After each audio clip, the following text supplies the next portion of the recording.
Ieu mah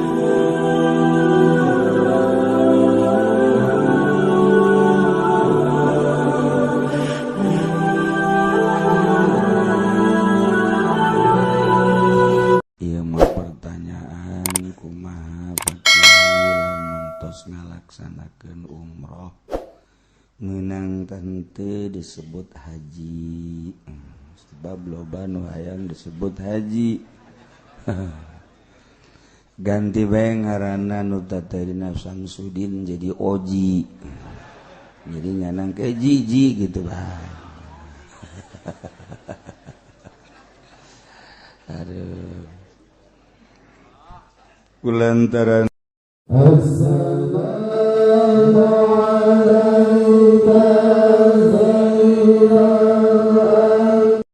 A'udzu billahi minasy syaithanir rajim.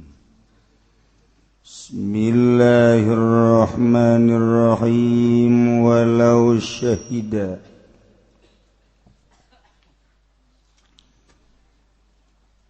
lan lamun nyakseni isnani sapa wong loro ala tsnain ngatasi wong loro biqatlihi kalawan mataini ing wong fasyahida maka nyakseni ya isnani ala awalain ing ngatasi kang awal karone biqatlihi kalawan mataini wong fa in saddaqal waliyu maka lamun ngabenerkeun sapa wali al-awalaini ingkang awal karone hukima bihima maka den hukumi apa bihima kalawan karone awalai awil akhiraini atawa ingkang wawane karone awil akhiraini atawa ingkang akhir karone awil jami'a atawa ing sakabehe aw kadzaba atawa ngagorokeun ya wali al jami'a ing sakabehe batalata maka batal ya karone syahadatan. Walau aqarra ba'dul warasati bi'afi ba'din lan lamun ngaku sapa setengah pirang kang ngawaris kalawan ngahampurane setengah saqatal qisasu maka logor apa qisas. Walau ikhtalafa syahidani lan lamun perebutan sapa saksi loro fi zamanin ing dalam zaman aw makanin atawa ing dalam panggonane aw alatin atawa alate aw hayatin atawa tingkah lagot maka lagaya syahadah wa gila landen ucapaken opo lawsun lawas. Ieu mah pertanyaan kumaha Bakiai lamun tos ngalaksanakeun umroh ngeunang teu disebut haji. Sebab loba nu hayang disebut haji. Ganti bae ngaranna nu tatarina Samsudin jadi Oji. Jadi nyanang ke jiji gitu bae. Aduh. Kulantaran encan wukuf di Padang Arafah encan jadi haji sebab cek Kangjeng Nabi al-hajju arfatu ma'zamu arkanil hajj wukuf di Arafah gegedena rukun haji wukuf di Arafah. Jadi umroh mah encan kaasup haji ulah disebut haji.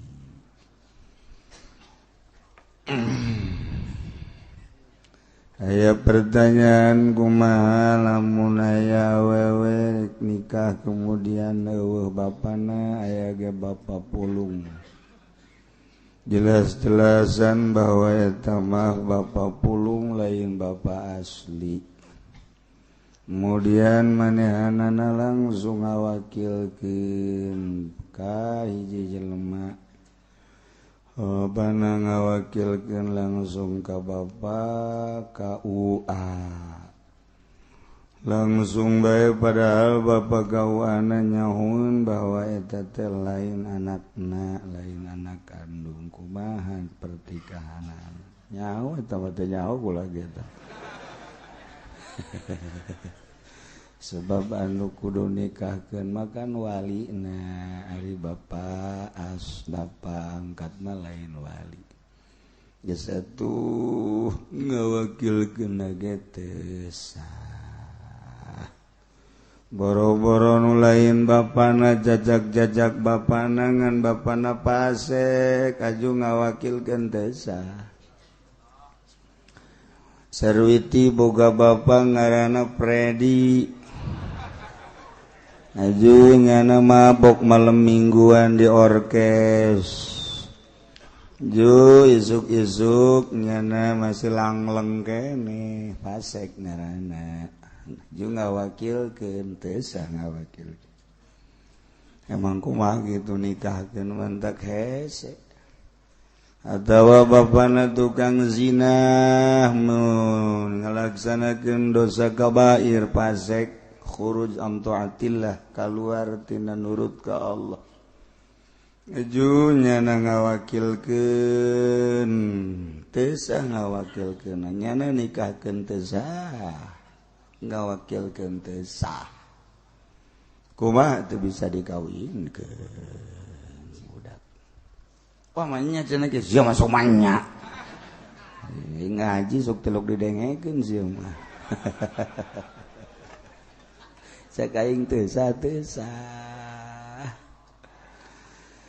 kudu kumaha atuh kudu tobat heula si walina ulah lantaran nikahkeunana teu sah lantaran pasek ana teu sah nikahkeunana teu sah ngawakilkeunana maka tobat heula maca istighfar lazim bener tobatna kakarak nyana bisa nikahkeun atawa ngawakil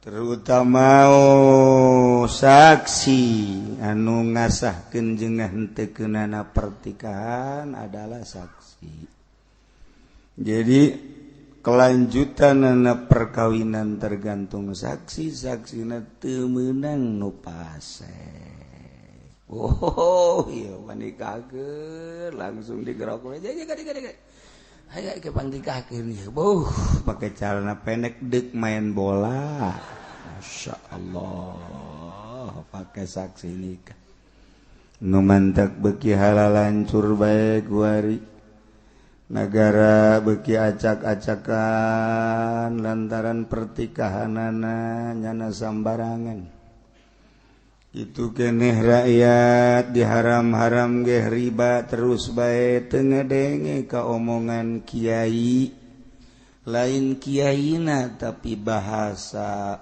para ulama dina kitab kiai mana nyampaikeun teu ngadenge sebab pertikahanana baheula pasek ketemu pasek akibatna kuari dititah benerna teu daekeun embungeun ngadengekeun pangajian main HP ti isuk datang ka sore ti sore datang ka isuk deui eta akibat teu beres pertikahanan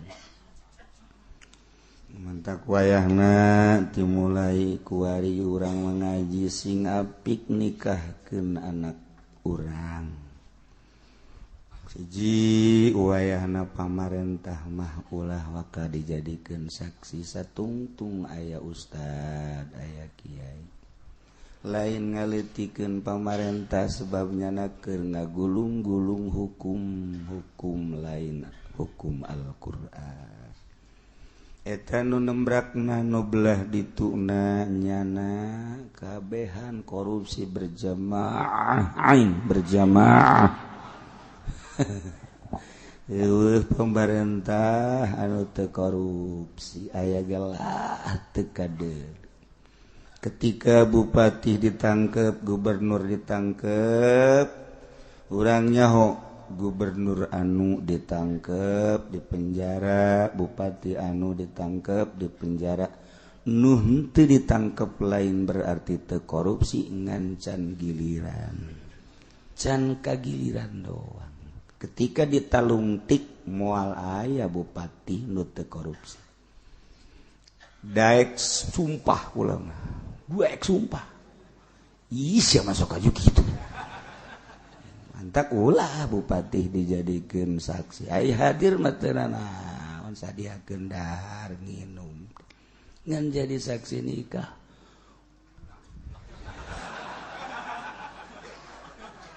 Kula mah ngabejaan karunya. Dek mah hiwal dolos. Kelanjutan agama anak urang sig hade lain lalaga. Kuari terjadi pemalingan-pemalingan garong-garong di jalan. Adapun unsur-unsurna secara gitu politisna ayangan mau dibejak. Teu kaluar ti unsur-unsur politis. Wabeh ge. Serempak sa-Indonesia garong moal aya lain menang politisir mah tuh. Paling ge di Kabupaten Tangerang, paling ge di Bekasi sakitu. Ieu mah di Surabaya garong. Di Jawa Tengah garong, Medan garong. Tah geus kabaca jasa ku tukang maca politik, geus saya di kantong-kantong lagi kantong tukang tong. Pokokna ngan moal dibejakeun. Di nu penting urang masing hade. Sakitu banyak ya garong sa Indonesia. Ti ditu nah. Ya, jadi orang muka gua rima otak jijah tuh kan gitu. Eta bahasa orang kota jijah.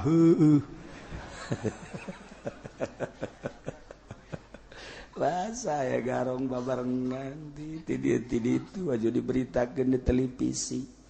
Jadi keur ieu aya urang ngadenge loba di Cikupa aya pemalingan benang, haju di Citra benang, pernah terjadi nu di Beuleup cap baja eueuh deui kan ieu mah pohar. Mun lain menang politisir moal ieu non gara-gara penilaian gitu satu sisi. Di sisi lain emang garong asli na loba jas. Sebab wabeh lamun pamarentah nyebutkeun waduh tah pamalingan teu boga kais. Pamalingan nyebutkeun waduh si eta pamalingan si eta maling teu boga kaisin eta pamarentah. Sebab eta mah nyana ngaling maling motor ais itu. Makana ieu mah negara kuari jadi negara pamaling. Alhamdulillah. Mantap kurang mah alhamdulillah masih kena diberi fadl ku Gusti Allah. Daek keneh ngaji fadl panggede-gedena daek nungtut ilmu. Di mana geus daek nungtut ilmu geus we kadituna burem masa depan alam kaditun. Mana bupati nu daek ngaji? Mana gubernur nu daek ngaji? Mana kuari PNS nu daek ngaji? Jah, cenah kami ge di pendopo ngayakeun pengajian hitutan. Udah ngaji na tilok beneran. Teu daek caritakeun pamarentah salah tah kiaina oplok. Ngaji mah nu bener atuh, haram halal. Ji cenah beus teu dibere duit eta. Masalahna salah kiaina kene. Bupati na teu salah, kiaina nu salah. Ulah kitu cenah kiai masing-masing atuh. Heuh ini keur ngomong bae sih. Masing-masing ieu atuh sia-sia aing atuh kumaha sih sia mah. Ya keur carita doang. Jadi mana kuari nu beres nu teu maling. Hese, Menteri Agama ge maling. Nu kumaha tuh Menteri Agama ge maling. Ketua NU Banten maling. Ini kumaha tuh? Eta urusan agama, komo nu lain agama mah. Teu kitu cenah kitu aing lah. Waduh. Kitu we pokona. Nu mantak ku Gus Dur mah baheula dibubar-bubarkeun ke departemen emang kumaha? didinya gembong maling. Ditanya kenapa Gus malingnya, ya maling aja yang dihancurkan, jangan rumahnya. Habis malingnya udah mendominasi rumah, makanya rumahnya harus dibakar. Mentek sababara departemen dibubarkan ke harti. Mun kula kuari jadi presiden, bubar kabeh.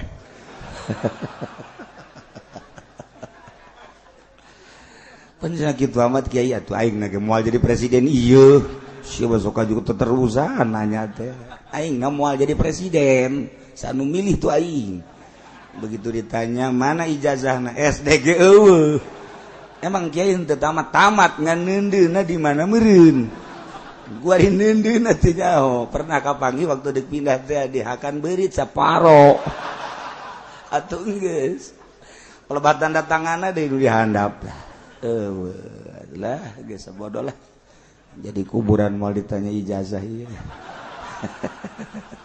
Tapi jangan kepentingan dunia mah. Di kuburan sogan Haji Pendi mana ijazah SMP? Waduh saya nggak sekolah. Nah gua genjreng lo. Jadi di sekolah pan SDG sarua bae. Nah ya cerita dunia tama penting tetap kudu jangan langsung ke negara kumaha jalain nyaritakeun salah sakolana goreng kula mah salah ge pelaksanaan anak sakola mah jak kudu nu mantek cek kula ge kunaon pesantren modern gregeteun ka kula pajar nyinggung atuh lain jadi kula ge di Jogja termodern se Indonesia pondok pesantren Aji Mahasiswa Al Musin. Adik kula eta di Kerapiak nu boga pesantren ajo santri na ge teu meunang nu ti SMP kudu kuliah bae kurang kumaha modern lain lalagaan nyana nu ngatur di mana kuliahna kumaha kayana maju mundurna pondok pesantren atuh kula teu kumaha masalah jalain moderna pelaksanaan terhadap duniawina anu keterlaluan. Adapun pendidikan nama penting kumaha lamun teu bisa bahasa Inggris. Ayo orang Amerika datang ke orang Inggris datang make bahasa Inggris, urang dak make bahasa mau ke. Ono opo sih? Weh, sira mah tekan mriki kuwi teh. Nah. Aduh, merana. Tungtung namanya di merana gering bae. Itu Jawa mau resep gula lagi ngadengkeun. Gula ngadenge Jogja, Solo, Jawa teu pati tertarik, tapi ketika ngadenge Jawa mau resep jasa gula mah bener. Rajeg resep kurang asal kapepet Sunda. Atuh cek gula ditatadi we sia. Di bahasa Sunda mah. Eta lah keistimewaan di Kota Tangerang, Kabupaten eta doang hiji. Dua jeung di ditu bladituan sepatan eta mah geus dilestarikeun ulah datang ka dieu eueuhkeun. Ih kunaon dia aing aduh ngadari cabe ejo panas ka beung-beung. Lestarikeun lah mah masyaallah sia ngara kerol di karelnya ruul nyarael. Aya we kaleuweuhan mah aya tetep kajen kieu ge Kota Tangerang teh aya bae. Dia mah madang tekah kobok. Aduh, nu urang teu make haknya nama make urang kokobok kan gitu. Nya nama kah kobok. Kurang jadi leuwih teh gitu tetep bejakeun ka Bupati Zaki Lestarikan. Kudu da ka dieu. Nah, mah urang keur menjikapi negara gitu. Itu jol itu. Weri rakyat mah adem ayem, naon, tetapi di luhur pas ini. Kedudukan presiden per detik YG encan jelas. Kelangsungan negara encan jelas. Mana nu keur digarap di sisi politis, sisi ekonomi, di sisi budaya encan jelas. Nggak sabaraha bulannya na jadi presiden karena naon teu sinergis di parlemen nu ieu cicing bae mandeg lantaran aing teu satuju sebab aing mah boga Prabowo nu ieu minoritas deuk terus bae teu didukung ku mayoritas moal beres kajen ku kumaha ge datang ke kuari permenterian can ngajalankeun roda politikna perekonomian makin mundur. Emang kiai paham lain paham aing mah teu sama sekali sekolah henteu naon teu. Kok nyaritakeun mundur loba si Mbah jeung si Emas bebeja balik. Waalaikumsalam. Ada apa Mas? Aduh kiai saya nggak bisa ngaji lagi. Emang kenapa? Mau pulang rombongan. Emang kenapa? Pabriknya bangkrut. Si Mbah gitu kene bebeja nu ka Lampung, nu ka Sumatera, nu ka Manokwari nu persiapan balik lo pake do bade kene. Kunaon eta? Akibat pabrikna mandeg. Berarti kan perekonomian teh jalan. Je, tu mantak kunaon serahkeun ka. Kau ini dijadikan Menteri Perekonomian Haji Pendi. Wah, geus buangkrut teh. Ngajungkel ieu negara, guys. Kuari onam rada mandeg kene. Ieu mah ku dieu mah ngajungkel. Wah, acak-acakan, guys. Nah, ieu deuk kumaha? Ayo naon nu keur digarap buari sok eueuh. Lantaran boro-boro dek ngagarap negara jang kelangsungan rakyatnya nage pas ini KPK can beres, di BPK can lurus, di berbagai lini politik can beres. Nyana masih nikeun posisi nyana. Ndeu kumaha atuh si ieu can beres diadili, si ieu can beres diadili, si ieu diturunkeun, si ieu ditaekeun. Can beres boro-boro dek ngurusan rakyatnya nage can beres ari rakyat nama adem ayem rakyat nama masalah sama sekali nu mantak dibere ku Gusti Allah rakyat resep batu cincin gua resep aya orok ceri ka imah Mbak kenapa sih itu anak kecil nangis aja pengen cincin Pak Kiai ya Allah sugan teh hayang kue nu di imah aing ulos bawa aya hayang cincin betul hese lu budak letik cari kain cincin deh kumaha coba geus nyahoon budak letik ge ini black opal budak letik ini kalimaya ya Allah ya Rabbi orok geus kos ka ditu mantak naon eta rahasiana kajen ditongton bae ku ari pamarentah nama keur pasini politik rakyat nama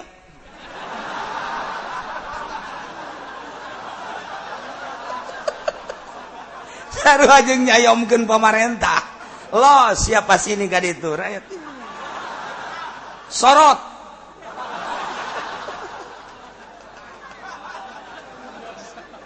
aduh isin sebenarnya jadi pemerintah rakyat nyana ye sajalan puri kabeh lain meuli naon meuli batu cincin di Cikupa kabeh jelema meuli batu cincin nu unik iya ka dokter diberi resep meuli obat di etalase obat aya cincin kan kaget ditanya ini punya siapa punya dokter ge dagang cincin asana cekula obat ge ramuanana dicampur jeung batu cincin kajen ngomong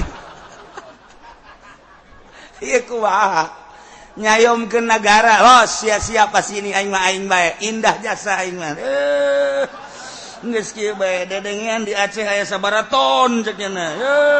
Di NTB sabaraha ton geus. Aing mah ngadenge geus puas bae lah pokona mah geus. Teu kumaha coba. Negara nu mentak isyarah ilal majnun edan kabehan. Itu edan kabehan ngaran. Aduh, masyaallah. Iyalah datang ke negara seperti kieu. Urang zaman seperti kos kieu pamarentah urang mangan nyahona kemudian beas naik kok bisa naiknya anehnya geus biasa gitu kemudian subsidi kok bisa eueuhnya urang mah bodoh pan kok bisa kos kitu sih nya geus kos karar itu bae kok pabrik bisa bangkrut sih nya geus biasa kitu nyahona teh kok barang pangan jadi nara naik sih nya kos kitu teh nyaho nu keur dipasinikeun di luhur rakyat. Masya Allah Karim iyalah bentuk negara urang negara Indonesia nu urang kelanjungetan kelangsungan jeung kemunduranana terletak pada rakyat mata kurang ingat ke Bung Karno gantungkan cita-citamu di atas langit untuk kelangsungan bangsa dan negaramu luar biasa Bung Karno pidatona menggebu-gebu ulah mundur sing-singkan lengan tangan demi untuk kelangsungan negara dan bangsa Bung Karno seperti itu orang kangenahan guari Masya Allah sakadar nyaritakeun keberadaan negara jeung bangsa jeung pemerintahan anak seperti gitulah tetapi masih keneh teu izin pemerintah bertemu dengan rakyat dia tongton ku rakyat seperti gitu dasina ngulamber kahandap sapatuna herang luar biasa jasna ngaciripit batikna kitu kayaknya dibalik keindahan zohir ternyata di dalam batinna aya kebobrokan anu terasa ka urang kebobrokan kabeh na'udzubillah min zalik wa min zalik hanya bisa ngadoa ka Allah mudah-mudahan pemerintah urang dibere jala lujur jeung adil diberi terbuka hatena negara jeung bangsa urang mudah-mudahan diberi lurus ku Gusti Allah sehingga urang aya dina katentreman hirup di negara Indonesia nuku urang dicintai tinggal bisa sakitu walau syahida isnani lamun nyaksian dua jelema alasnain kana dua saksi anu siap untuk menyaksikan kejadian pembunuhan Zaid dibunuh ku Ki Umar. Kemudian aya deui jelema nu tabaruk nyaksian kana terjadina eta lantaran saksi malillah tabaruk aya jelema anu luar biasa loyalitas jeung kepedulianana sehingga aya dua saksi di atas saksi aya deui nu siap nyaksian kemudian pasyahida lalawala ini dua saksi tersebut ya nyaksikeun kana dua saksi setelah diintrogasi tentang kejadian pembunuhan Zaid anu dilaksanakan ku Ki Umar maka disaksian ku Ahmad Muhammad ternyata si Soleh jeung Masluh saksi kedua ngabenerkeun nyaksian kana nyaksikeunana Ahmad Muhammad seakan-akan diperkuat kapan Aibrak bener bae payun sadaqal waliyumun walina ngabenerkeun al-awalaini kanu awal hukima bihima geus saya dihukuman berarti soheh lah dua saksi tersebut wil akhiraini atawa nu kadua wali ngabenerkeun kanu kadua atawa ngabenerkeun kana kabeh atawa ngabohongkeun wali kana sakabehna batolata sebab ta'arud iza ta'arada tasaqata parujal hukmu ilal asli sebab ta'arud beltolak belakang atuh manyasih nu ieu bener nu awal nu kadua salah kok nu dibenerkeun anu salah ta'arud jeung nu awal tawa kabehna teu mungkin kan ai lain memperkuat mah atawa ngabohongkeun kana sakabehna eueuh hiji-hiji acan di antara dua saksi opat berarti ieu nu dibenerkeun ku wali ya batal otomatis lantaran ta'arud ya gugur anak gugur parujal hukmu ilal asli kembalikan hukum karena asal lain berarti gugur lantas kemudian dibiarkan lain carilah solusi yang baru saksi anyar nu bener-bener nyaksikeun coba untuk keabsahan anak dikaji kembali ke di meja hijau walau aqrabadul warasa lamun ngaku sebagian ahli waris biapi badin kana ngahampura sebagian jumlah ahli waris 10 ternyata nu 2 atau nu 4 geus ngahampura sebagian ahli waris kana ngahampura nu 4 teh ditetepkeun kami atas nama ahli waris 10 dari ahli waris maka yang 4 A B C D ia adalah telah mengampuni kesalahan Ki Umar yang telah membunuh Ki Zaid. Dengan demikian kami menyatakan yang 4 saudara kami betul-betul dia telah mengampuni sakotol kisos gugur kisos kembali ke diat kena. Geus teu kaharti pokona mah. Geus teu kaharti we kajian kumaha mun tak dicepetkeun ge kula ge teu kaharti ieu sebenarnya. Ieu mah jang nagara ieu mah yang keputusan-keputusan negara sementara di negara urang kan lain make Al-Qur'anul Karim make hukum demokrasi pek bahaya sesuai mah ngan ikut sesuai demokrasi nu di Amerika berbeda jeung demokrasi nu di Indonesia demokrasi nu di Indonesia berbeda jeung demokrasi nu di Jerman demokrasi nu di Jerman berbeda jeung demokrasi nu di Belanda kok bisa berbeda sih demokrasi aneh lamun urang nyeritakeun tentang demokrasi di Malaysia geus aya hukum pancung berjalan masalah kok di urang bandar narkoba neuk dibunuh neuk ditembak mati bunuh mati masih bermasalah tarik ulur. Sementara di Amerika ada sorangan ge ketika kena gembong narkoba anu telah merugikan masyarakat persentasena lebih daripada 50% tembak mati di Amerika ge kok di urang diantem yeay kumaha lalakona ye diantem tembakan habek beres. Nah iyalah demokrasi tinggal demokrasi. Nah jadi orang lain keur ngagugulung hukum Al-Qur'anul Karim jelas keur ngagugulung hukum demokrasi. Masalah lamun dilaksanakeun dengan sesuai sebab eta mah jang kelanjutan negara engke urusan hukum-hukum agama bisa ditata kembali menurut Al-Qur'anul Karim. Ketika pagedruk Al-Qur'an jeung demokrasi menangkeunlah Al-Qur'an tinggal kitu doang. Ketika aya persamaan lanjutkan ketika aya pagedruk eleh Al-Qur'an teu bisa dielehkeun sebab ieu mah kitab samawi menang ti Allah tinggal kitu doang ai endek hayang demokrasi mah mangga bae ngan tetep make gendengan Al-Qur'an ketiga paradok Al-Qur'an jeung demokrasi menangkeun Al-Qur'an beres kos kitu atuh tah mangarana hukum ulah omong sia mah kerja di ngaji kos kitu tah jadi dirobah moal ngan endek ngarobah mah kumaha urang urang siap ngarobah siap wasal waktu peperangan masalah tuh memperang memperjuangkan agama maja syahidi ya emang kiai hayang jasa perang ente sih ya ingin teh hayang perang mah ngana tuh ieu bae kabet perasaan demokrasi lain Al-Qur'an lain tungtungakan ieu balaga jibong eta kos kitu dah ya tapi lamun deuk langsungan pek gendeng make Al-Qur'an janyana ge ulah-ulahna naon di wisuda bae make Al-Qur'an dikieukeun sahanu nita Al-Qur'an diteun luhur coba ayo kitab mana nu diteun di luhur jauh ketika DPR dilantik ketika bupati dilantik ai Qur'an disusuhun ai pelaksanaanna maling malulu teu izin sia ka Al-Qur'an bego meureun ye umaha meureun ih cenah kieu ulah sok kitu aing mah kitu bae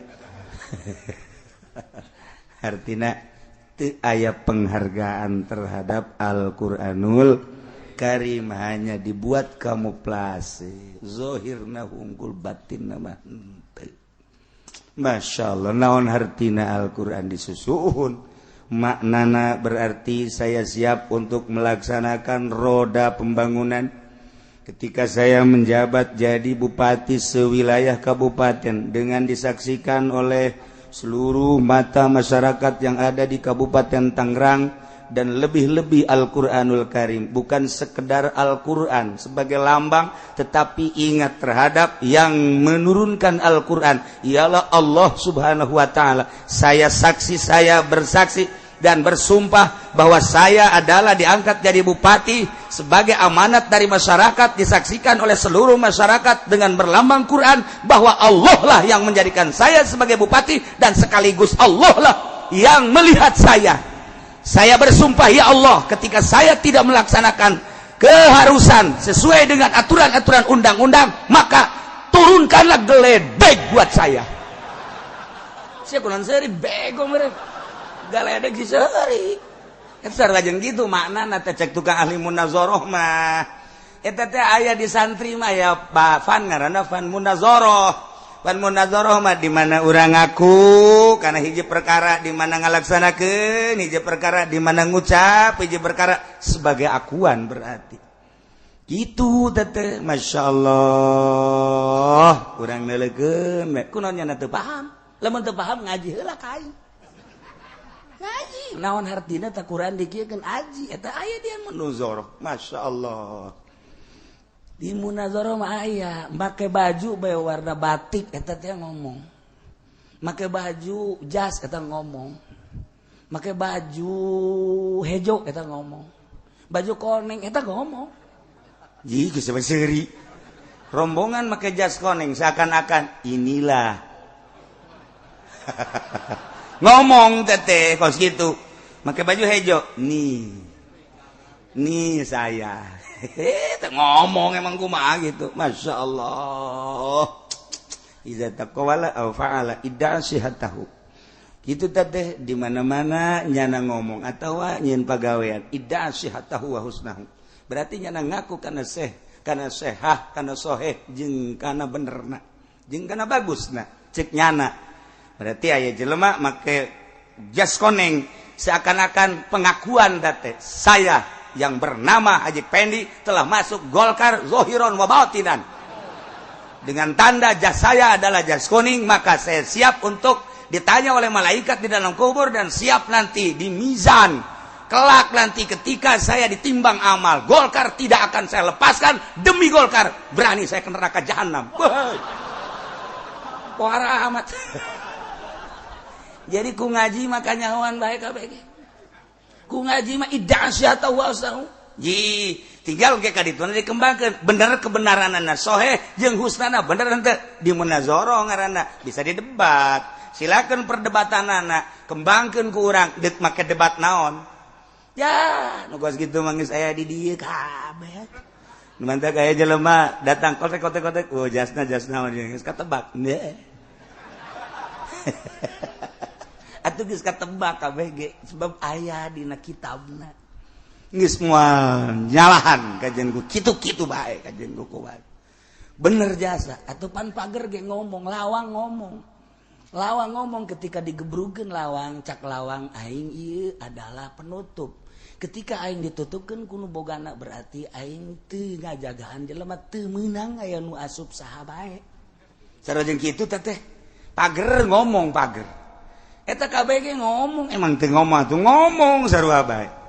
Nah, urang berangkat ti imah, beuteung urang kritik eta ngomong. Sarua ngomong eta ge. Sarua jeung ngelingan, hei, uduk dong. Ya Allah ya Rabbi, waduh teu ngomong. Eta teh jangan nyatakeun urang seperti kitu atuh komo Allah nu bogana. Deka mana sia lompat, deka mana sia lempang, deka mana sia kumaha pikiran sia je. Emang sia ti mana panti aing, deka mana deka aing. Emang ku sadi gurakeun dicicingkeun ku aing. Kunaon haju ngolembar pikiran sia. Awas sia ku aing, sadiakeun jahanam sia ku aing. Mandak pang utamana jelema dibere fadol hiji, fadol ngaji. Sehingga ku ngaji mah terbuka blak wih jauh barang ngaji bapak orangnya wih jauh kredit haram wih bener oh nyana ge kan mikir-mikir aing sabaraha bulan deui nya waduh lamun paeh aing sieun oge aya tah nyana ngerenyet gitu mah aya datang ka imam merengut bae ka konon merengut bae ai kreditan orang sabaraha bulan deui kunaon haji inget ka kreditan enggak lain jadi rada kaget oge cenah barang ngaji mah jah orang ngredit teh beres ulah sok ngaji kah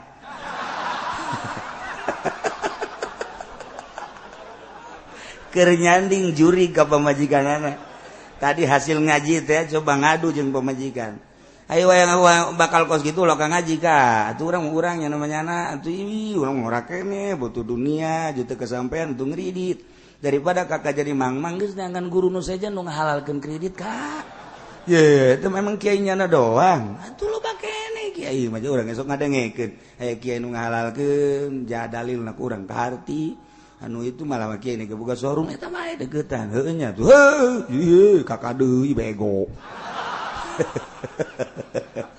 ayo nyada bingbang aing ka mana ya ayo kurang ngakredit bae tapi tetep hate mah teu bisa dibobod nyulusup keyakinan ka jero lain kieu rarasan tetep lain kieu rarasan lain jadi kumaha emang jelema nu nyokot duit di bank hatena henteu digerogoti atau digerogoti nya ge nyaho jenting Kiai ngahalalkeun sagala tetep di hati nurani mah asana teu halal je tiba heula ge tiba heulana kolot urang sok nitip sing ade ulah sok nyokot duit bang berarti teu beres eta kolot lain kiai kakara kuari bae aja kalau bak kiai segala jil kiai segala modern je kiai mah teu bisa dimuduran modern kiai mah kiai bae adapun nu modern eta lah hawa nafsuna nah takos kitu modern kan sehingga akur jeung kahayang nafsuna ye itu lain kiai kuyai teu kos kitu mah nah nya ge hatina mah ieu aing ngridit sebenarnya teu meunang digrogoti sanajan nyana ngalengkal leumpang dan lain sebagainya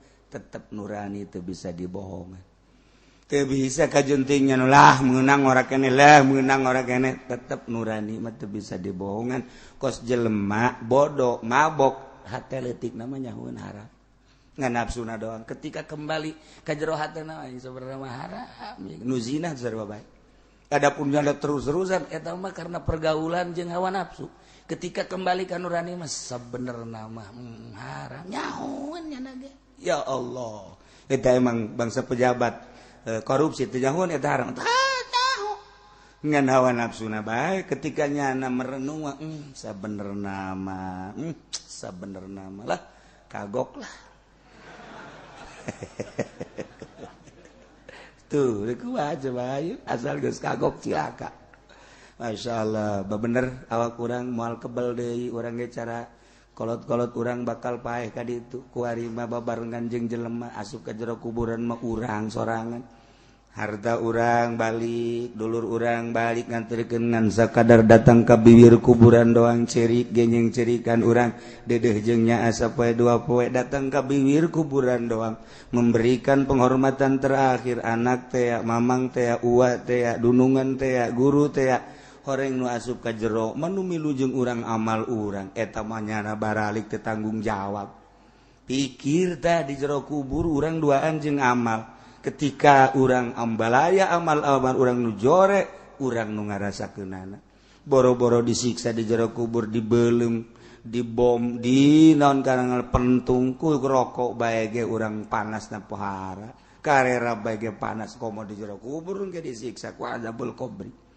pikirna ka dinya tah ulah lalawora insyaallah nu mantap urang ngaji taku ngaji mah lengkah salengkah geus ngaluar-luarkeun dosa ngora caroplok dosa di jalan ambalaya dosa ribuan di jalan dosa nu jurusan Cikupa nu jurusan Jati nu jurusan Sepata nu macam-macam di jalan dosa malulu masyaallah sebab jelemana ngaraji balik urang ti majlis ngarantok deui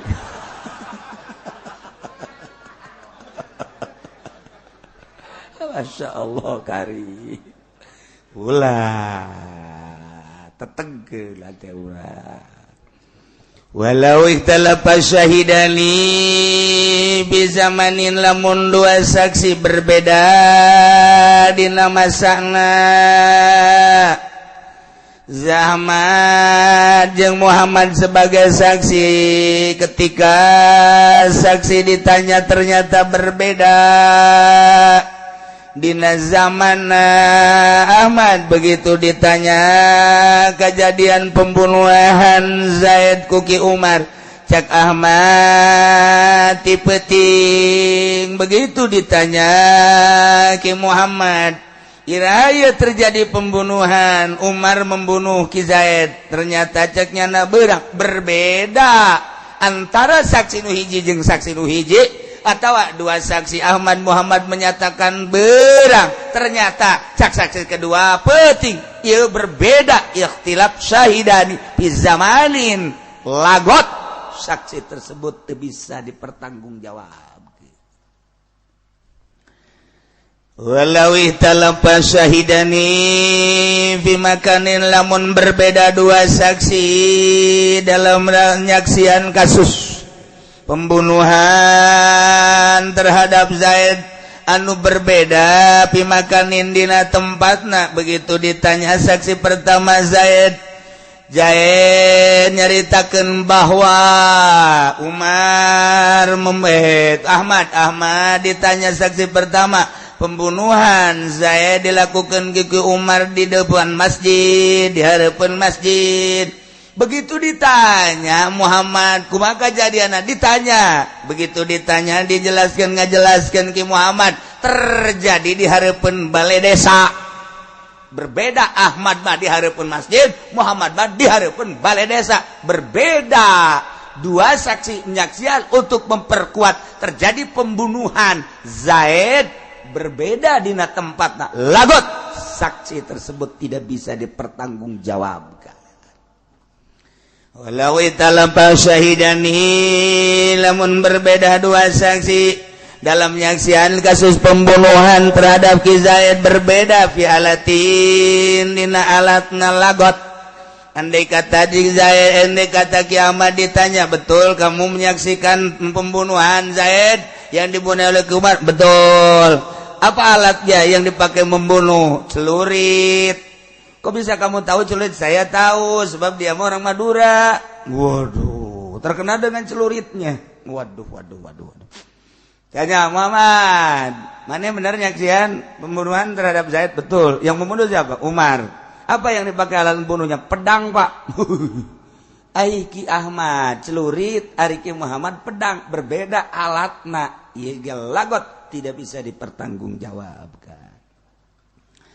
Walau italapa syahidani, lamun berbeda dua saksi dalam menyaksikan kasus pembunuhan Zaid yang dibunuh oleh Ki Umar, berbeda pihayatin dina tingkahna Ahmad ketika ditanya tingkahna Umar ngabunuh Ki Zaid, kemudian Ki Zaid ngajungkal. Neta pertama. Mereka dua Saki Muhammad begitu ditanya ku jaksa, terjadi pembunuhan Zaid yang dibunuh oleh Ki Umar, tingkahna ieu diseret, berbeda tingkah. Nu ieu mah ditebas ngajungkal, nu ieu mah diseret. Wah, berbeda lagot, teu bisa dipertanggungjawab. Kudu akur dua saksi untuk memperkuat kasus pembunuhan tersebut. Insyaallah orang lamun nyaritakeun tentang pembunuhan di Indonesia, pohara jasa. Di kepemerintahan SBY ge pohara, di pemerintahan nu kuari leuwih pohara deui. Pembunuhan berbagai kasus, terutama ieu narkoba naik 20% dibanding dengan di zaman SBY. Namun di zaman SBY eta aya 20% ditambah 20% 40%. Jadi ribuan per tahun nanti 8.008 7 juta manusia per tahun teh 8 juta manusia anu terbunuh ku narkoba. Deuk kumaha coba? 8 juta lain saya ti jelema. Ieu encan aya reaksi di masyarakat teh kumaha? Coba hayu deuk kumaha coba? Masyaallah. Terus-terusan baheula mah ceuk kula ge kitu narkoba eta di kota-kota besar, perzinahan di kota-kota besar, pembunuhan kayak gitu kene karena di kota mah heterogen campur dan lain sebagainya. Kuari manggeus merajalela ka kampung-kampung, nu ngaran ganja gele di kampung geus ambalaya. Nu ngaran minuman keras lain daripada bir bintang.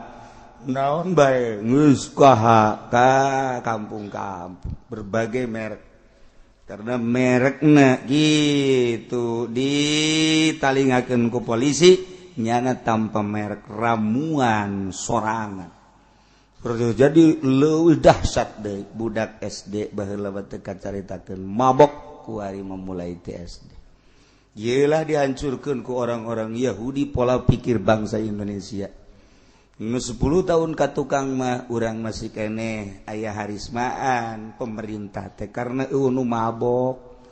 Ketika pemerintah kuari ikut mabok, minimal manehanana nyaho tapi diam, tidak bertanggung jawab untuk kelangsungan bangsana, maka teu berharisma deui. Polisi kuari jadi lecehan, abri kuari jadi lecehan, budak letik ge ceuri kuari mun dilarang polisi cicing langsung. Budak letik ge geus pohara jasa ka polisi teh. Masyaallah, ieulah diurang kuari. baheula mah urang ka guru SD bege hormat jasa sebab ngana ngaguruana bener-bener ngadidik muridna.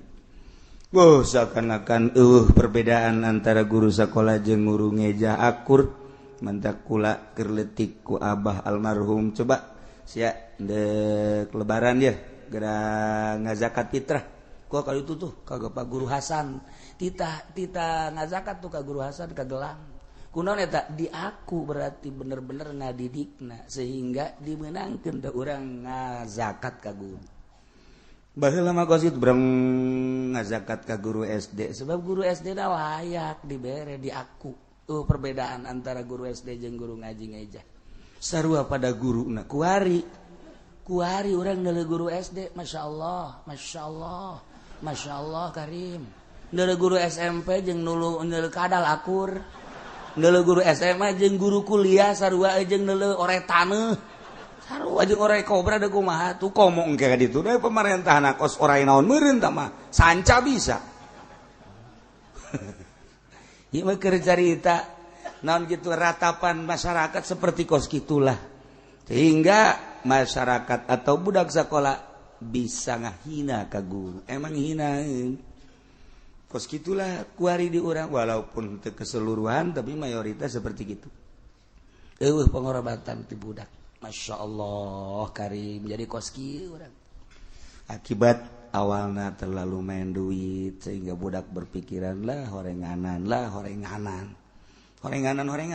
dari itu udah bener baik dari dulu merenanan guru nagaja bobogohan baik guru aing bobogohan atau aing deh meren mulai eleh ku guru bobogohan sarua baik aju kadengikeun guru SMA menzinahi anak muridna gitu kene kuliah geus ka rumah akuari iyalah bangsa urang nu bakal nyekel negara kelak nyana bakal jadi camat kelak bakal jadi bupati kelak bakal jadi PNS kelak bakal jadi gubernur di SMA na geus kos karari itu pikumaheun ka hareupeun untuk merubah mengembalikan dengan berbagai cara di Indonesia hese boro-boro eta nu umum sangkilang di NU Gus Dur mengembalikan ke hitoh 26 seseleh hayang ngaleungitkeun budaya-budaya